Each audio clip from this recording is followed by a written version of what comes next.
I was just sharing with him that for me to collect 26 different language-based content in India is more difficult than getting 26 language-based country from worldwide. So India is like a world in itself. But what I believe is that everything that's happening on paper does not cost you money. So, which is called planning, which is called putting down the bullet points, putting down the right strategy, planning your milestones. Those things don't cost you money. If you're a group of entrepreneurs who are working together or as co-founders, or you're alone with friends or employees, your first-level employees that you've hired, sit with them. So everything that is on paper should, by default, be global.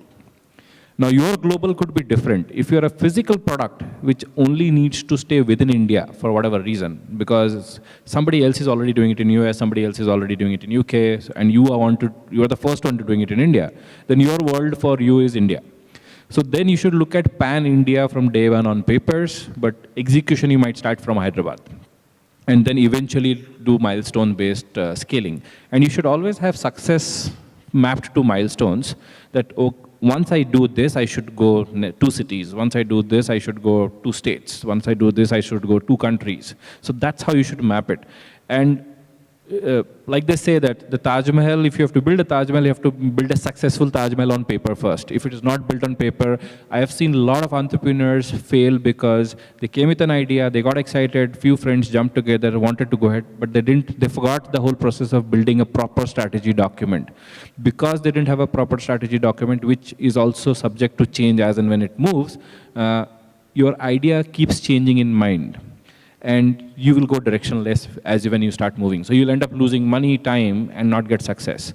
But if you strategize it properly in your paper, I think that's a very strong way to go, and it's a good start. In our case, I'll give you an example. So end of the day, it's for money, that you scale more on revenues. And so you want to grow sales. the top line. Yes, so you increase the top line, increase the bottom line. So for example, the advertising revenue in the digital business in India is sub $2.